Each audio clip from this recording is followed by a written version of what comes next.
O perníkové chaloupce. Na kraji lesa, v malé chaloupce, žil tatínek s maminkou a měli 2 děti, Jeníčka a Mařenku. Když byly děti ještě malé, maminka jim zemřela a jejich otec, který byl drvoštěp, si našel novou maminku. Ale ta děti neměla ráda. Každý den se k ním chovala úplně hrozně. Najíst jim pořádně nedávala. Pořád je vyháněla ven, aby v chaloupce nepřekáželi. Jednou, když nemohli děti usnout, zaslekl Jeníček, jak macecha mluví s jejich tatínkem. Zítra zavedeš děti do lesa a tam je necháš. Sami máme málo jídla a ty děti nám tady akorát překáží. Ale jelikož byl Jeníček chytrý chlapec, nazbíral si ráno předtím, než šli s tatínkem do lesa, křemínky. A tak vyrazili. Tatínek je vedl na svá obvyklá místa, kde kácel stromy, děti poskakovaly, ale přesto Jeníček nezapomínal házet křemínky za sebou na cestu. Došli na malou mítinku a tatínek jim povídá. Děti, sbírejte si tady lesní ovoce a já zatím půjdu támhle a tam budu sekat dříví.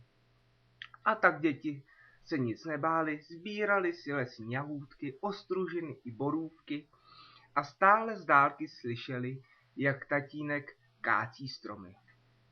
Náhle se však začalo stmívat a děti pořád slyšeli, jak jejich tatínek kácí dříví, ale stále se nevracel, aby je vyzvedl a vrátili se domů.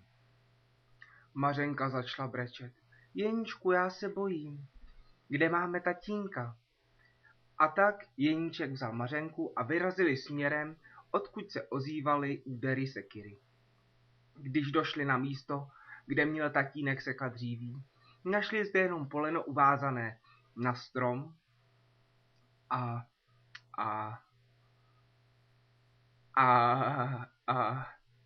ale tatínek nikde nebyl. Mařenka začala opět brečet. Ztratili jsme se. Nedostaneme se vůbec domů. Ale Jeníček, jelikož házel ráno křemínky, povídá. Nic se neboj, Mařenko. Házel jsem cestou křemínky a jak bude hezky svítit měsíček, tak se budou křemínky blýskat a dovedou nás až domů. A tak tedy šli.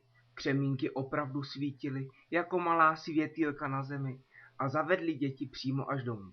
Jak byla macecha nepříjemně překvapená, když se děti doma objevily. Hned druhý den je musel zase tatínek odvést do lesa a tam je nechat. Jenže nyní už Jeníček neměl žádné křemínky a tak za sebou házel kousky chleba. Opět došli na mítinku, děti opět sbírali lesní ovoce a jejich tatínek opodál sekal dříví. S nástupem tmy se šli děti přesvědčit, jestli tam tatínek opravdu ještě je, aby to nedopadlo jako den předtím. A opět se to stalo, tatínek nikde. Mařenka opět začala brečet, ale Jeníček ji opět uklidňoval. Neboj se, opět najdeme cestu domů. Jenže co se nestalo. Lesní zvířata chleba, který Jeníček celou cestu házel, přes den snědla. A tak se děti ztratily v hlubokém lese. Mařenka plakala a prosila Jeníčka, aby jí nějak pomohl, aby se dostali domů. A Jeníček povídá. Mařenko, vylezu tady na strom a podívám se po krajině, jestli někde neuvidím světýlko. Došli na mítinku, kde stál obrovský vysoký smrk. Jeníček na něj vylezl a ze zhora ze stromu křičel na Mařenku. Támhle v dáli svítí světýlko, půjdeme tím směrem a snad tam potkáme nějaké hodné lidi, kteří nám pomohou.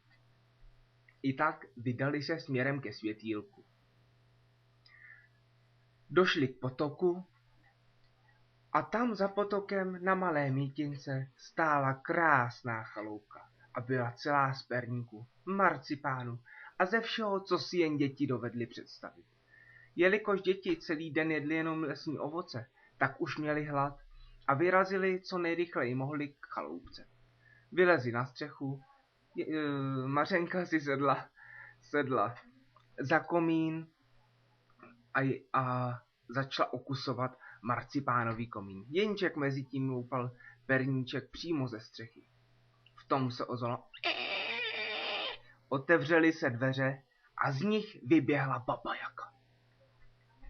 Kdo pak mi to tady loupe perníček? Mařenka pohotově odvětila. To nic, to jen větříček.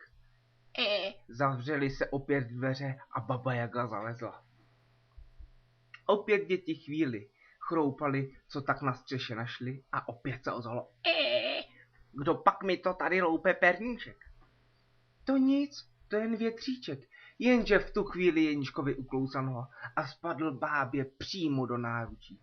Ta ho hned chytla, Mařenku ze střechy schodila koštětem a Jeníčka zavřela do chlívku.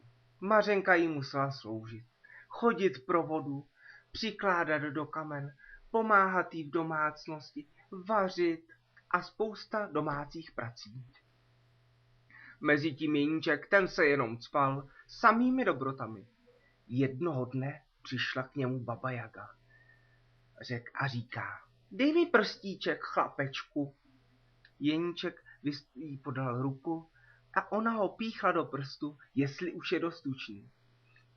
Bába povídá, no, už si akorát, pojď. Zavedla ho k peci, kde byla velká lopata a povídá, sedni si tady na tu lopatu. Ale jelikož Jeníček nebyl žádný hlupák, tak povídá. Ale babičko, já jsem nikdy na lopatě neseděl. Nevím, jak se na takové lopatě sedí. Ty dnešní děti ani neví, jak se sedí na lopatě. Tak drž, já ti to ukážu. Baba si sedla na lopatu a v tu chvíli, když ukazovala dětem, jak se na ní má správně sedět, děti šouply do pece a zavřely za ní dvířka. Bába hrozně zakřičela a jako černý oblak vylítla komínem. Děti byly rády, že se báby zbavily. Sebrali vše, co mohli, zlato, perníček a drahé kamení, co Baba Jaga za ty léta svou existence nastřádala, a vyrazili se hledat cestu domů. Po dlouhých hodinách hledání dorazili až na mítinku, kde to dobře znali, ke své rodné chaloupce. Jejich tatínek byl rád, že je vidí. Byl rád, že děti přinesly i drahé kamení a že se jim bude dobře žít. Protože mezi tím, co děti byly pryč, on vyhodil macechu a celou dobu naříkal, že byl hloupý, že děti poslal pryč. A tak žili všichni šťastně až do smrti.